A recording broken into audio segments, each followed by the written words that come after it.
Hello, I'm Beth Joey and welcome back to my YouTube channel. This is a tiny bit delayed in its making, but today I want to run you through the 27 books that I want to read before I turn 27, which will be in November of 2024. Because there are 27 books for me to go through in this video, we are going to crack straight in with the first book, which is Only This Beautiful Moment by Abdi Nazemian. I apologize profusely for my absolute probably butchering of the name of this author. But as for what this book is about, it is set in 3 timelines. The first one is 2019, and it says Maud is an out gay teen living in Los Angeles with his distant father, Saeed. On a visit to see his grandfather, Bobby, in Iran, the revelation of family secrets will force Maud into a new understanding of his history, his culture, and himself. The second timeline is 1978, and it says Saeed is an engineering student with a promising future ahead of him in Tehran, but when his parents discover his involvement in the country's burgeoning revolution, they send him to safety in America,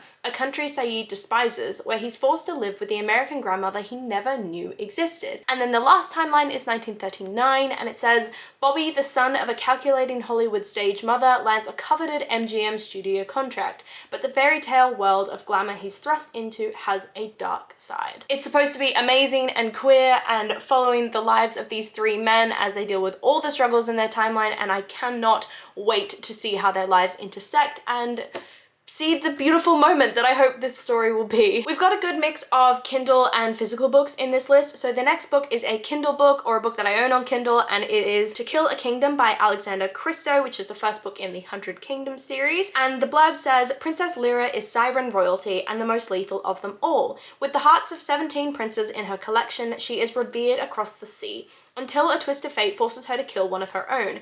To punish her daughter, the Sea Queen transforms Lyra into the one thing they loathe most, a human. Robbed of her song, Lyra has until the winter solstice to deliver Prince Elian's heart to the Sea Queen or remain a human forever. The ocean is the only place Prince Elian calls home, even though he is heir to the most powerful kingdom in the world. Hunting sirens is more than an unsavory hobby, it's his calling. When he rescues a drowning woman in the ocean, she's more than what she appears. She promises to help him find the key to destroying all of siren kind for good, but can he trust her? And just how many deals will Elian have to barter to eliminate mankind's greatest enemy? This kind of sounds like a little bit of a Little Mermaid retelling, but flipped on its head a little bit, so I'm keen to see how that plays out through the story. Next up, we've got Mortal Follies by Alexis Hall, which I also have on my Kindle, and the blurb says, a young noblewoman must pair up with a rumored witch to ward off a curse. It is the year 1814, and life for a young lady of good breeding has many difficulties. There are balls to attend, fashions to follow, marriages to consider, and of course, the tiny complication of existing in a world swarming with fairy spirits, interfering deities,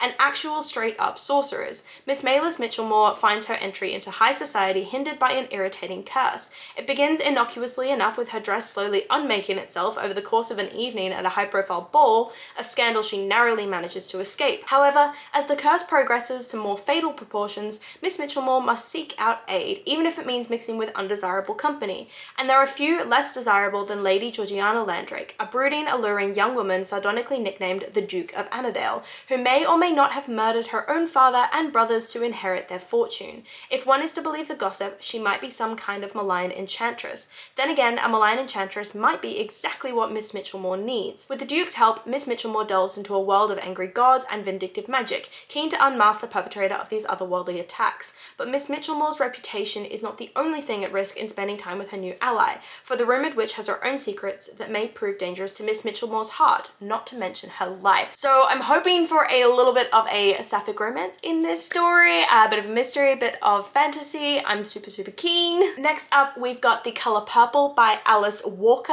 and I mean, the cover and the way those colours complement each other I think is absolutely stunning, though the faces without features kind of creep me out a little bit. But as for what this is about, it says, sisters Celie and Nettie share the pain and struggle of growing up as African-American women in early 20th century rural Georgia.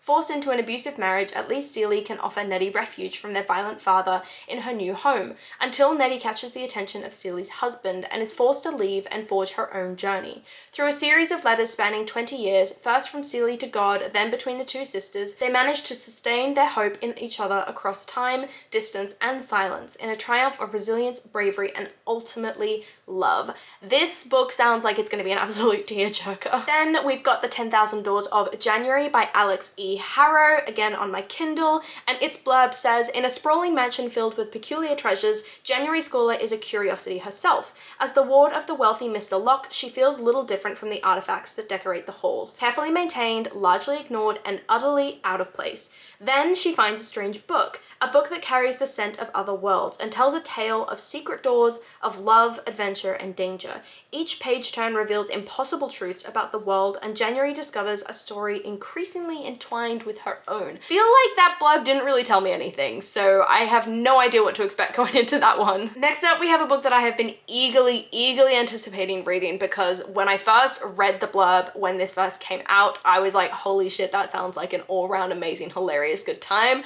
And that is The Blonde Identity by Ali Carter. And its blurb says, it's the middle of the night in the middle of Paris and a woman just woke up with no memory. She only knows 3 things for certain. 1, she has a splitting headache. 2, the hottest guy she's probably ever seen is standing over her telling her to run. And oh yeah, 3, people keep trying to kill her. She doesn't know who or why. But when she sees footage of herself fighting off a dozen men, there's only one explanation. Obviously, she's a spy. Except according to Mr. Hot Guy, she's not. She's a spy's identical twin sister.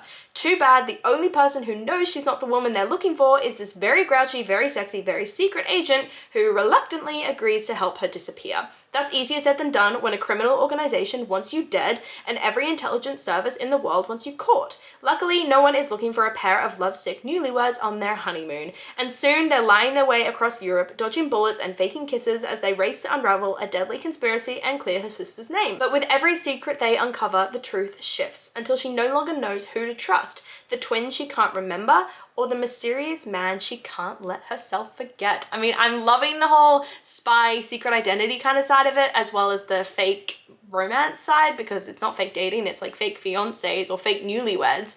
And I think this is just going to be an all-round fun book. Another book that sounds like a lot of fun is Text Appeal by Amber Roberts, again on my Kindle. And the blurb says, as the only woman programmer at her firm, Lark is thrilled to land an account for a huge client. But her dream job quickly becomes a nightmare when she accidentally projects a scandalous and completely unsolicited picture from her phone onto the screen during a presentation. Before she can recover, her co-workers jump in to steal the account, leaving Lark jobless and broke. When a friend suggests text message-based sex work as a stopgap between jobs, Lark is dubious. She's all about sex positivity, but carrying out sexual fantasies, even digitally and anonymously, with complete strangers is daunting. How will she explain how she's earning a living, especially to Toby, her good friend and longtime hopeless crush? Still, she needs the money, and after a few embarrassing and hilarious moments, she actually starts to like sexting, especially with one particularly charming and nerdy client who keeps popping up in her DMs. But as Lark and Toby grow closer, she finds herself with a decision to make.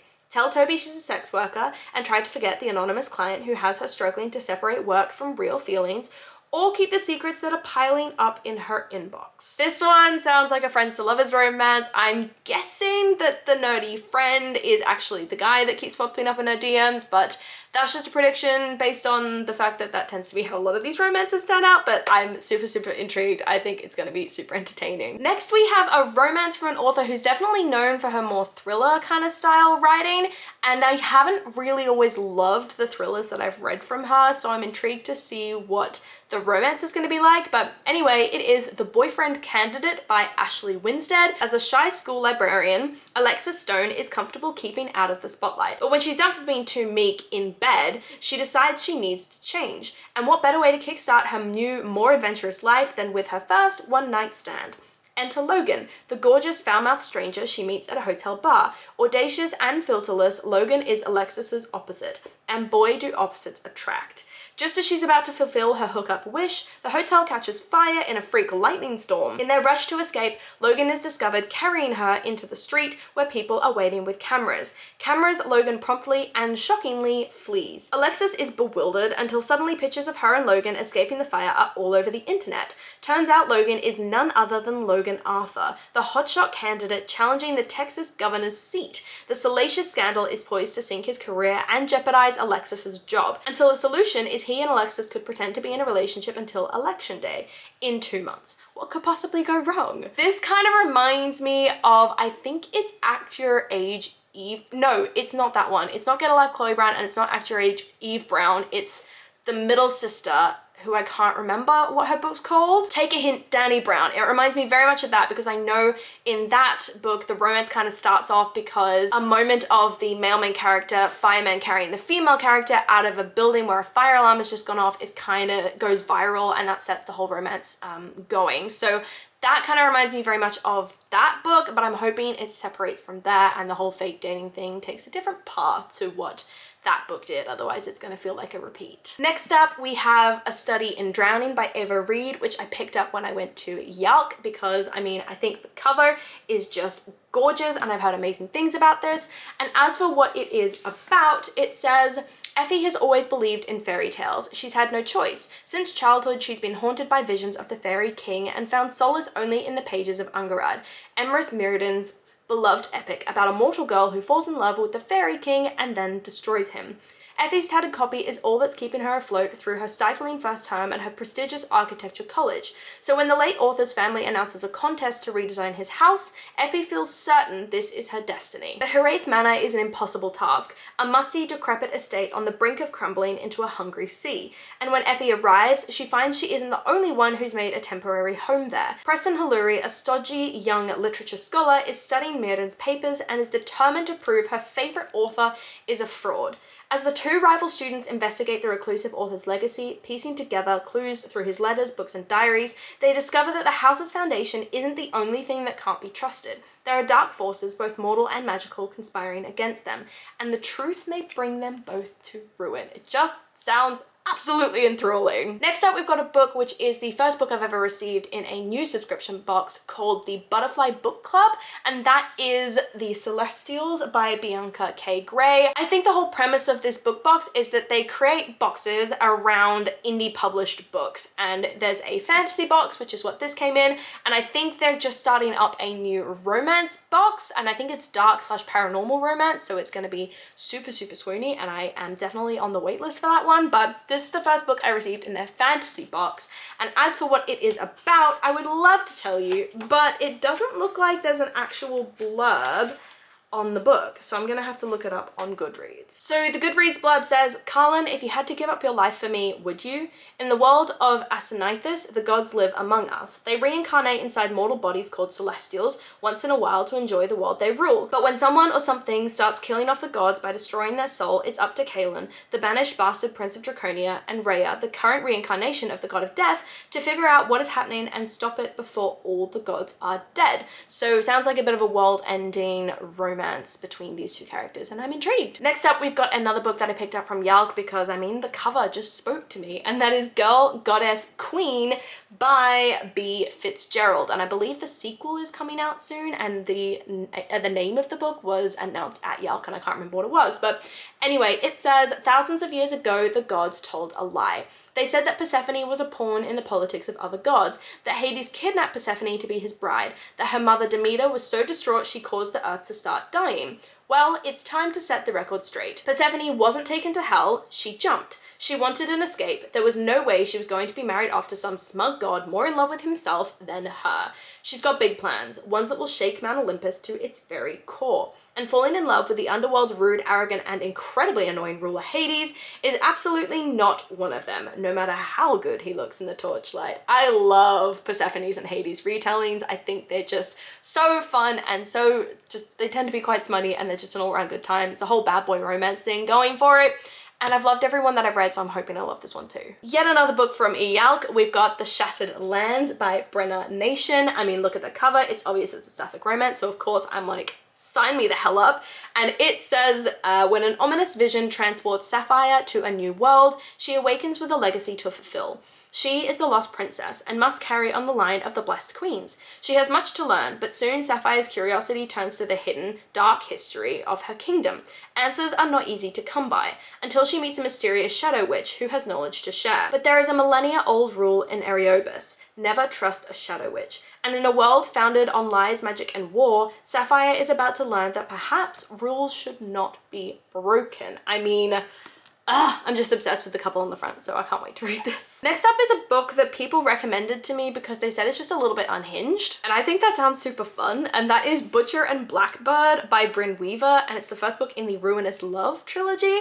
And as for what it's about, it says every serial killer needs a friend. Every game must have a winner. When a chance encounter sparks an unlikely bond between rival murderers, Sloane and Rowan, the two find something elusive, the friendship of a like-minded, pitch-black soul. From small-town West Virginia to upscale California, from downtown Boston to rural Texas, the two hunters collide in an annual game of blood and suffering, one that pits them against the most dangerous monsters in the country. But as their friendship develops into something more, the restless ghosts left in their wake are only a few steps behind, ready to claim more than just their newfound love. I mean, that just sounds really entertaining and very unhinged. In the vein of entertaining and unhinged, I really want to restart my Zodiac Academy reread, I guess. I only read the first book in this series like December 2022, I think it was, and I hear so many people talking about how amazing this series is once you get past the first few books, so I kind of want to jump in. And I'm going to jump in again with the first book, which is The Awakening. This is by Caroline Peckham and Susan Valenti. Its blurb says, you have been selected to attend Zodiac Academy, where your star sign defines your destiny. If you're one of the Fae, elemental magic is in your blood, and apparently it's in ours. As twins born in the month of Gemini, we're a rare breed, even in this academy of supernatural a-holes. Changelings were outlawed hundreds of years ago, but I guess our birth parents didn't get the memo, which means we're totally unprepared for the ruthless world of Fae. Air, fire, water, earth. No one has ever harnessed all four of them until we arrived. And it hasn't made us any friends so far. As the rarest elementals ever known, we're already a threat to the four celestial heirs, the popular vindictive bullies who happen to be some of the hottest guys we've ever seen. It doesn't help that they're the most dangerous beasts in the academy, and probably on Earth too. Our fates are intertwined, but they want us gone. They've only got until the lunar eclipse to force us out, and they'll stop at nothing to succeed. Today's horoscope, totally screwed. I mean, that blurb says it all. Next up, we've got another romance, which is Roleplaying by Kathy Yardley, and the blurb says, Maggie is an unapologetically grumpy 48-year-old hermit. I love it when it's grumpy sunshine, but the woman is the grump. But when her college-age son makes her a deal, he'll be more social if she does the same, she can't refuse. She joins a new online gaming guild led by a friendly healer named Otter. So that nobody gets the wrong idea, she calls herself Bog Witch. Otter is Aiden, a 50-year-old optimist using the guild as an emotional outlet from his family drama, caring for his aging mother, while his brother plays house with Aiden's ex-fiancée. Bogwitch and Otter become fast virtual friends, but there's a catch. Bogwitch thinks Otter is a college student. Otter assumes Bogwitch is an octogenarian. When they finally meet face to face after a rocky, shocking start, the unlikely pair of sunshine and stormy personalities grow tentatively closer. But Maggie's previous relationships have left her bitter, and Aiden's got a complicated past of his own. Everything's easier online. Can they make it work in real life? Next up, I'm giving Christina Lauren their final chance with a sort of spin-off to the soulmate equation, which is the True Love Experiment. And this book is about Felicity Fizzy Chen, who is lost. Sure, she has an incredible career as a beloved romance novelist with numerous bestsellers to her name, but when she's asked to give a commencement address, it hits her. She hasn't been practicing what she's preached. She hasn't been in love. In lust? Sure, but that swoon-worthy can't stop thinking about him all-encompassing feeling? Nope. And suddenly, the optimism she's encouraged in her readers starts to feel like a lie. Connor Prince, documentary filmmaker and single father, loves that his work allows him to live near his daughter. Then his profit-minded boss orders him to create a reality TV show, putting it all in jeopardy. Desperate to find his romantic lead, a chance run-in with an exasperated Fizzy offers Connor the perfect solution. What if he could show the queen of romance herself falling head over heels? But when the production of the True Love Experiment begins, Connor wonders if that perfect match will ever be in the cue cards for him too. I love the premise of that story. I love that we've got another single dad in this, because in the soulmate equation we had a single mom, and Christina Lauren did write that very, very well, the author duo. So I'm hoping that this one is just as good. I think this one is a little bit fan servicey because everybody wanted to know more about Fizzy, but we'll see. Despite this author not really impressing me in some of the other romances she's written, I know that her sort of college romance series tend to really be amazing. And so I'm going to be picking up a new college romance series from this author author, which is the Briar You series, new to me, not new to the world, starting with The Chase by Elle Kennedy. And its blurb says, everyone says opposites attract, and they must be right because there's no logical reason why I'm so drawn to Colin Fitzgerald. I don't usually go for tattoo-covered, video gaming, hockey-playing nerd jocks who think I'm flighty and superficial. His narrow view of me is the first strike against him. It doesn't help that he's buddy-buddy with my brother, and that his best friend has a crush on me, and that I just moved in with them. Oh, did I not mention we're roommates? I suppose it doesn't matter. Fitzy has made it clear he's not interested in me, even though the sparks between us are liable to burn our house down. I'm not the kind of girl who chases after a man though, and I'm not about to start. I've got my hands full dealing with a new school, a sleazy professor, and an uncertain future. So if my sexy brooding roomie wises up and realizes what he's missing, he knows where to find me. I love her college romances, so I'm super keen for this one. Next up, because I've been loving my hockey romances lately, I'm gonna pick up Pucking Around by Emily Rath, which is the first book in the Jacksonville Rays series.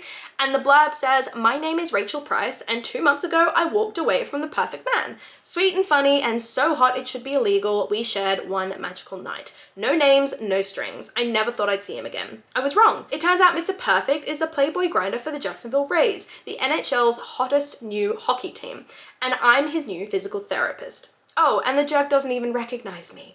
This fellowship is going to be the longest 10 months of my life. Mr. Perfect Mistake will do anything to get back on my good side.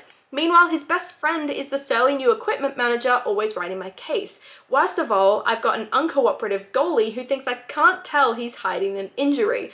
This is my chance to prove myself, and I'm not risking it for anything. But with one unexpected night, one secret revealed, these men are ready to test all my limits. I can't fall for a player, let alone 3. But if love is a game, these guys are playing to win. This sounds like it's either going to be a love triangle or a Why Choose, and I've never read a Why Choose before, so I'm really intrigued. Briefly swapping to a very, very different genre than the last few books, we've got How to Disappear by Gillian McAllister. After reading Wrong Place, Wrong Time by this author, I became absolutely obsessed, so I cannot wait to pick up another book, finally. And the blurb says, you can run, you can hide, but can you disappear for good? Lauren's daughter Zara witnessed a terrible crime, but speaking up comes with a price, and when Zara's identity is revealed online, it puts a target on her back. The only choice is to disappear. From their family, their friends, even from Lauren's husband. No goodbyes, just new names, new home, new lives. One mistake, a text, an Instagram like, could bring their old lives crashing into the new. As Lauren will learn, disappearing is easy. Staying hidden is much harder. I mean, doesn't that just sound fascinating? Swapping back to the romances, we've got Something Wicked by Gretchen Rue, which I picked up because I'm currently reading The Ex-Hex and really loving it. And it says, a recipe for a potion to demolish life as you know it. Step 1, pack up your life and move to your aunt's old house in a small sleepy town. Step 2, discover that she was a witch. Step 3, discover that you're also a witch. Step 4, add a sprinkle of butterflies for your childhood friend who's suddenly incredibly hot, a dash of prying neighbors who want you to leave their town and never come back, and the key ingredient, a murder on the steps of your aunt's old tea shop, which as it happens is also a magic apothecary. Voila, your spell is complete. Sounds like a murder mystery with a little bit of romance in there, and I'm here for it. Next up, we've got an ARC that is coming out in June of 2024, but I got the ARC at Yalk and I'm super excited to read it, and that is The Love Interest by Helen Comaford. I think that's how you pronounce her name. And I mean, this blurb, seriously, it plays on superhero stereotypes and I'm really, really excited by it. And it says, 17-year-old Jenna Ray lives in the quiet coastal town of Nine Trees. Despite its picturesque nature, it is also the epicenter of the next prophecy. It is said that in the year 2024, a new hero will emerge in Nine Trees, an event that is usually accompanied by a catastrophic disaster. When Blaze, the new hero, does arrive, Jenna has the misfortune of being the first person he saves, and in the eyes of the public, that means one thing. Jenna Ray has already been cast as the love interest. Nothing could be more repellent to Jenna than being a love interest, even if Blaze is cute. But her plans to defy the HPA, the Heroics and Power Authority, and turn down this new role are thwarted when she uncovers the truth about her mum, who she hasn't seen in 10 years, and is faced with a life-changing proposition. Become Blaze's love interest to get close to him and learn about the HPA's secret plans, and she can see her mum again.